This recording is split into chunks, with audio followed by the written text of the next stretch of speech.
Abdias, eu não sei aonde que eu encontrei pela primeira vez o Abdias, mas o que houve é que eu só me lembro que eu estava dentro das artes, no que chamavam de, o crítico Mário Pedrosa chamava de fase visceral, que eu estava na fase visceral.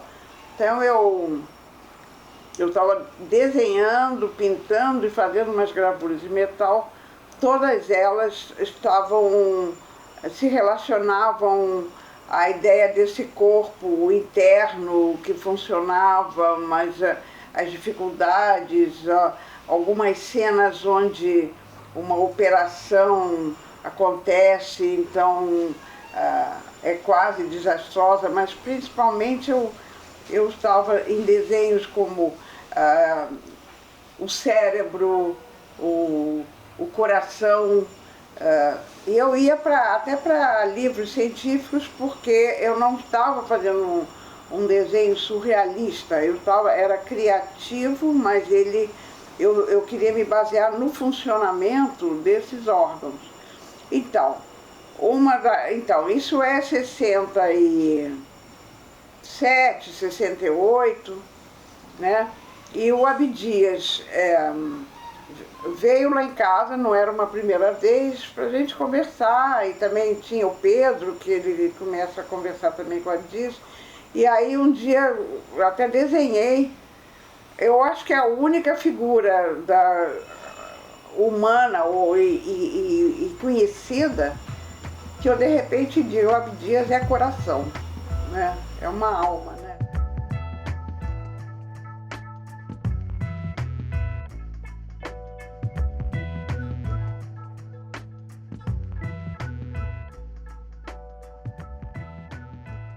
Isso localiza quando é que eu conheci o Abdias, que morava aqui no Rio, etc. Ele tinha muito a ver também com teatro, né? E aí ele, não por influência minha, mas ele começa a pintar e vai para as suas origens de uma maneira até, né, mais assim, até mitológica, né? E aí ocorreu uma coincidência que o meu marido, Pedro, que é geógrafo, foi convidado para ensinar na Universidade de Colômbia, lá em Nova York, quase no mesmo tempo que o Abdias vai para Nova York também, né? E aí, claro, ficamos num contato que era assim, eu fui, os meus filhos tinham entre 9 e 10 anos de idade, que eu tenho 4 filhos com idades muito relacionadas, e então o Abdias vinha jantar lá em casa, e eu me lembro, quer dizer, me lembro da nossa, não é pobreza de miséria, mas era uma paura. Eu tinha comprado uma panela imensa, que eu fazia macarrão, dava certo, né? Que era ótimo macarrão. Então eu dizia, Abdias, é para uma macarronada. Ele vinha, eu acredito que ele era casado com uma pessoa que eu não me lembro mais, entendeu? Mas ele vinha junto com ela, e isso durante meses, porque eu não fiquei lá junto com meu marido, porque eu comecei a ver que não tinha escola para as crianças de uma maneira boa, porque eles não sabiam ainda inglês, e iam perder a escola daqui, então eu tive de voltar.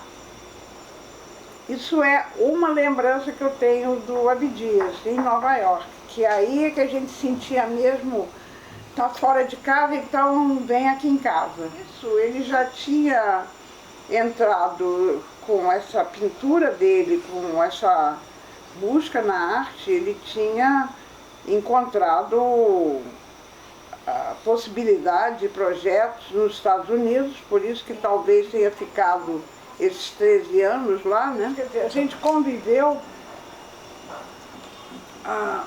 e eu acho que a marca disso, de eu ter feito esse desenho do Abdias, que eu não fiz com ninguém, nem com o Pedro, meu marido, Eu desenhei uma vez deles, mas em nenhum deles eu botei alguma coisa desses órgãos, né? Eu acho que isso, esse sentido de amor que ele também transmitia, né? E que fez a gente, quer dizer, exatamente, fomos para Nova York, nos encontramos e tivemos uma convivência. As crianças perguntaram, Noni, outro dia eu disse, Noni, vem o pessoal para falar, você se lembra? Eu disse, claro que eu me lembro, tal, mas ela não viu esse desenho, que eu ainda vou mostrar quando ela aparecer. Noni é minha filha, que é designer, que já tem 60 anos, quer dizer, minhas filhas. Eu já tenho bisnetos lá em outro país, é uma pena, sinto muita saudade, mas eu não sei se o Abdias ele teve filhos ou não, e eu não sei. E eu sei que a companheira dele, ela, a Larkin, né, a Elisa, ela é que eu já encontro desde aquele, deve ser de bem antes, mas desde o encontro que eu fui no Sesc, é a Elisa que está ali, né, entusiasmada com o processo de uma pessoa que realmente ele é uma transformação nele mesmo, né?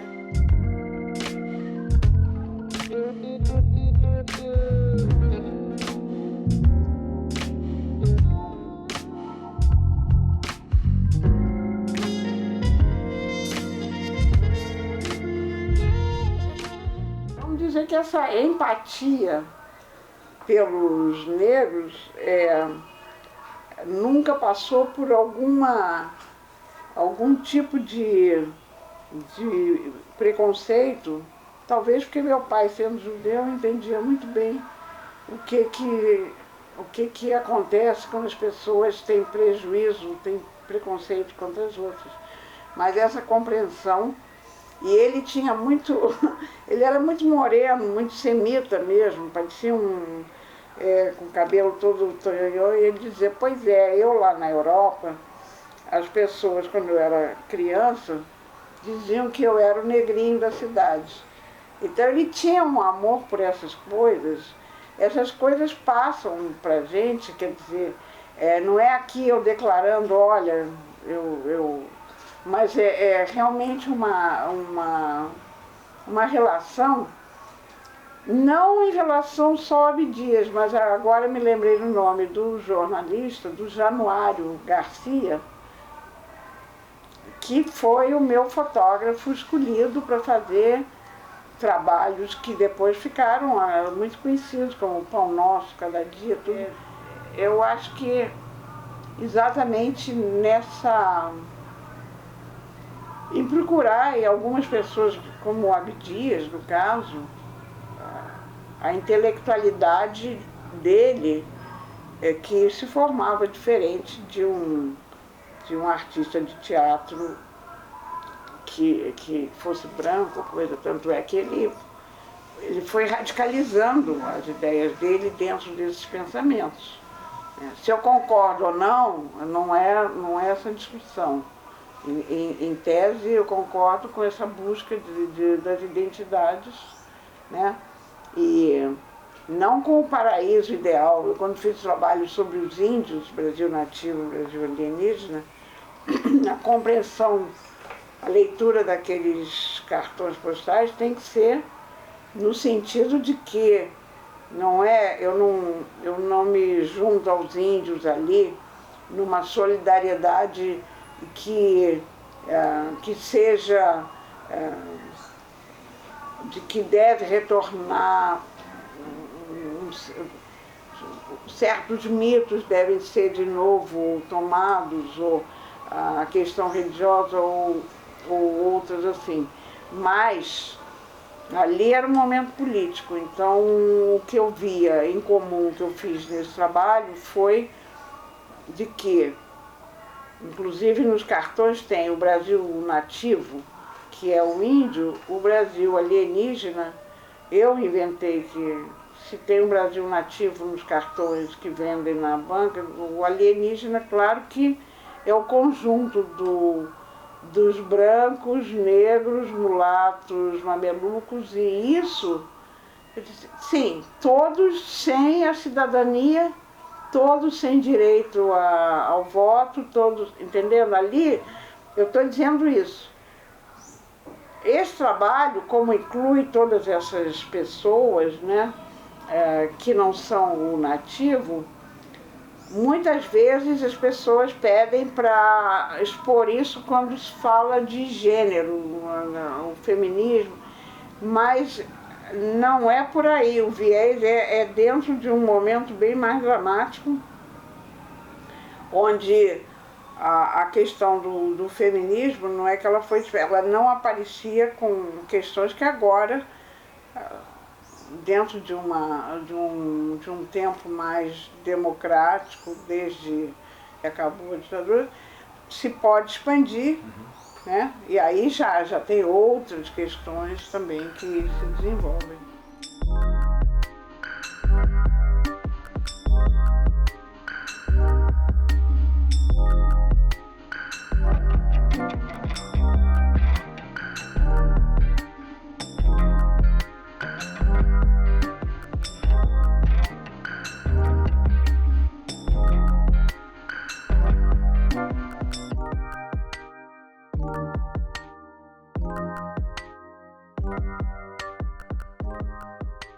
Eu queria que a senhora dissesse, assim, muito rapidamente, para as pessoas que estão começando, né, para os jovens artistas, jovens curadores, que existe um movimento muito interessante, pessoas buscando mesmo a arte como um caminho de vida e sustentabilidade.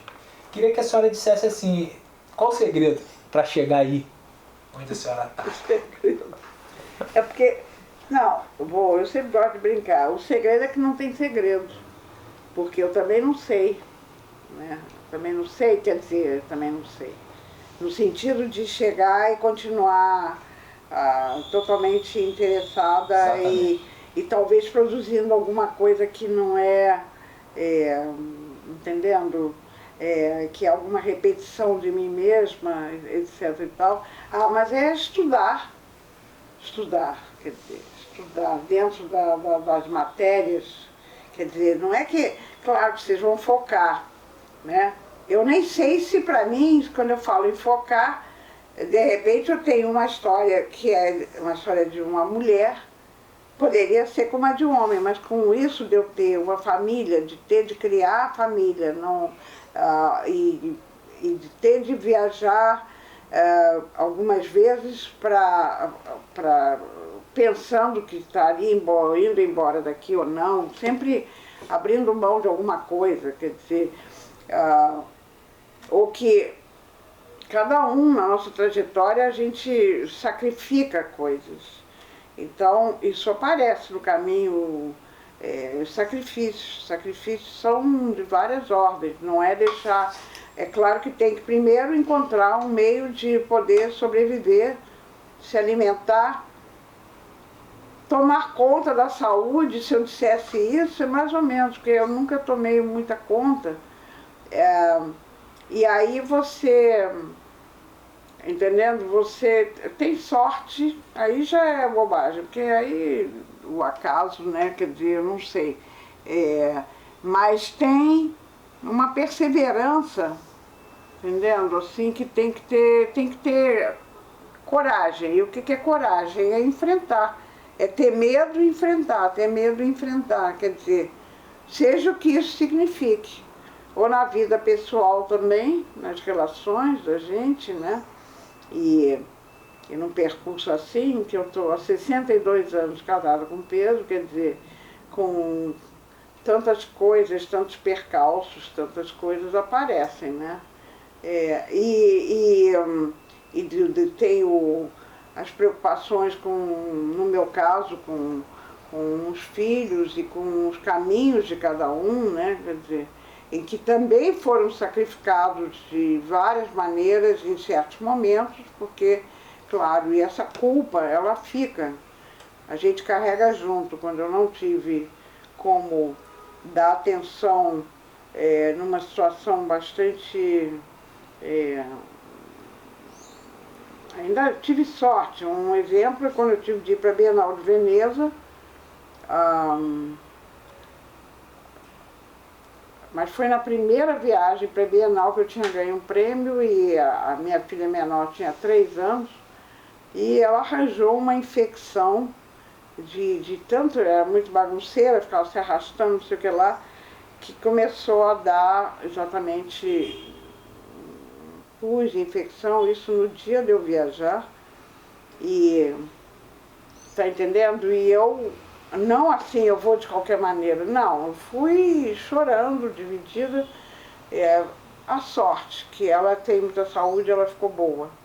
Eu podia, tá entendendo? Mas muitos sentimentos desse tipo enquanto você trabalha, né? Quer dizer, não é, eu tenho um ateliê e agora eu me concentro, não, é tudo misturado. Mas o que, como coisa, é perseverança. Tem que ter coragem, não é, tem que ter muita coragem, isso é besteira. A gente de vez em quando fica com sentimentos totalmente de uma covardia absoluta. Não ocorreu nunca isso, eu te digo, na minha ideia, vou deixar as artes porque eu de repente não tenho mais possibilidade de criar os filhos, estudar. Eu ainda dava aulas para poder sobreviver no Lycée Français, porque eu tinha me formado, então era a única sobrevivência, porque também, quando se fala nisso, a gente, quando faz um trabalho que ele é desafiador, quer dizer, para você mesmo, você já imagina que o público que vai se interessar é pequeno. A questão do mercado nem se fala, quer dizer. Então, essa é uma batalha, realmente é uma perde, ganha Então, eu estava outro dia me lembrando da Cília Meirelles, que ela diz, numa poesia, que ela diz assim, eu não sou alegre nem triste. Mas é perfeito isso, né? Quer dizer, não é que você vive numa tristeza, vive numa alegria. Não. Você teu pensamento é pessimista de tantas coisas, na época não é só, mas na época da ditadura, quando prenderam meu marido, a incógnita na hora que, pronto, alguma coisa vai ser terrível. Mas tem momentos de alegria, claro. Senão também, a gente tem que se equilibrar, focar, né? Eu nem sou tão focada, eu sou totalmente, não sou focada assim. Você marca as coisas. Eu me lembro de ter exposições marcadas que eu tremia de medo. Antes, eu começava a contar, meu Deus, que obras que eu já fiz. Aí eu fui no psicanalista, né? Eu procurei, e aí, como ele é interessante, ele tem lá os métodos dele. Eu me lembro que eu chorava tanto, me deu medo. A exposição foi uma exposição na Galeria São Paulo, de pinturas. Eu estava sabendo fazer as coisas e não estava. E aí ele disse, mas você já tem algum trabalho pronto? E eu me lembro que eu disse, eu tenho. Ele disse, quantos? 2. Aí é estranho nessa revelação, de repente o 2 cresceu como 1, então você pode fazer 3, 4, sei lá mais o quê. Foi alguma coisa tão assim, numa prática assim, tão simplória, mas eu sempre digo, eu fiz psicanálise 10 anos, eu resolvi alguns problemas que são de enfrentamento. Eu não fui até a minha infância para contar nada, não deu tempo. Mas sempre era assim. Tem uma reunião de artistas, de uma festa, mas chega na hora, eu desanimo e me dá um deprê e eu não vou. Ele trabalhou isso. Então, eu estou dizendo que, não quer dizer, ele trabalhou isso a ponto de que não tenho, quer dizer, entendendo? Mas era uma coisa, a pessoa telefonava para dizer que queria ver minha obra, eu inventava que eu não tinha tempo, eu inventava coisas, mas assim, estruturas de museus lá de São Paulo, pessoas que ligavam, então, isso, qualquer um tem isso, medo, né? Claro. Legal. Medo e enfrentamento, medo e enfrentamento.